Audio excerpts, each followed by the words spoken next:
विभागों के मंत्रियों ने और हमारे अधिकारियों ने अपने अपने रिक्वायरमेंट दे दिया और अवश्य ही ये जो बजट होगा हरियाणा की जनता के हित के लिए होगा, गरीब मजदूर के हित के लिए होगा, अनुसूचित जाति के लिए होगा, पिछड़े वर्ग के लिए होगा, महिलाओं के लिए होगा, युवाओं के लिए होगा, छात्रों के लिए होगा और किसान और सभी समस्याओं का समाधान करने वाला बजट होगा।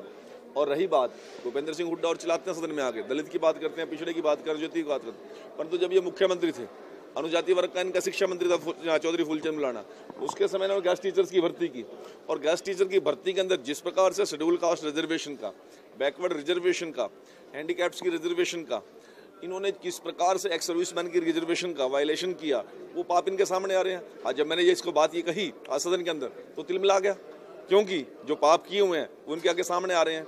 आज इनको अनुसूचित वर्ग का आदमी नज़दीक लगा कर राजी नहीं, कोई पिछड़ा वर्ग का नज़दीक लगा कर राजी नहीं, कोई इनका पूर्व सैनिक इनकी बात सुनने के लिए तैयार नहीं है। तो इसलिए ये हताश और निराश लोग आज केवल अपना समय पूरा करने के लिए सदन में है। वो बोल रहा था कि मैं राजीव जी के, रघुवीर जैन जी के खिलाफ कोई बात कर रहा था, तो उसने कहा सीबीआई जांच करानी चाहिए। मैंने कहा यदि आप तो सीबीआई की मांग कर रहे हो, अब तो आपको अथेंटिक लग रही है सीबीआई, और यदि आपके खिलाफ कोई सीबीआई इंक्वायरी खुलती है तो आप कहते हो राजनीति की प्रेरित, सीबीआई आपका तोता है, तो उसके ऊपर आपको कोई बात सोच समझ के करनी चाहिए। जब मीठा मीठा गप और कड़वा कड़वा थू, ये बात नहीं होनी चाहिए।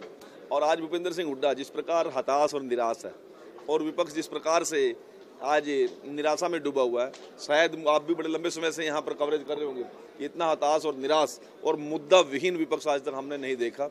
और ये इनके चेहरे से और उनकी बॉडी लैंग्वेज से इनकी हताशा साफ झलक रही है। बजट आने वाला है परसों सर, बजट जी आज का विधानसभा का उसके बाद से जो है नौकरियों को लेकर, डेवलपमेंट को लेकर सभी विपक्ष की तरफ से निशाना साधा गया है। अब मुझे नहीं समझ में आ रहा कौन सा निशाना साधा गया, क्या निशाना साधा गया, क्या एजेंडा था उनका, कौन सी बात का आधार था। इतने लोग इतनी बार चुन के विधानसभा में आए हैं, जीत के आए हैं, बड़े बड़े जिम्मेवारी के पदों पर रहे हैं, उनके जवाब और सवाल क्या थे। अरे हम मिनिमम क्वालिफिकेशन किसी चीज़ की तय कर सकते हैं, हाईएस्ट क्वालिफिकेशन को तय नहीं कर सकते। यदि आप एचसीएस के लिए अप्लाई कर रहे हो तो उसमें ग्रेजुएशन होना जरूरी है, यदि आप क्लर्क के लिए, पुलिस के लिए कर रहे हो मैट्रिक होना जरूरी है, +2 होना जरूरी है। परंतु ये लोग तो बिना सिर पैर की बात कह रहे हैं जिसका कोई औचित्य नहीं है कि हायर क्वालिफिकेशन हम किसी कैसे तय कर सकते हैं। मैं पोस्ट ग्रेजुएट हूँ, मैं किराने की दुकान करूँ, मैं ऑटो चलाऊँ, मैं नौकरी करूँ, मैं वकालत करूँ, वो मेरी जिम्मेवारी है, मैंने देखना है। इन लोगों के पास आज हताश और निराश विपक्ष के पास कोई मुद्दा नहीं है।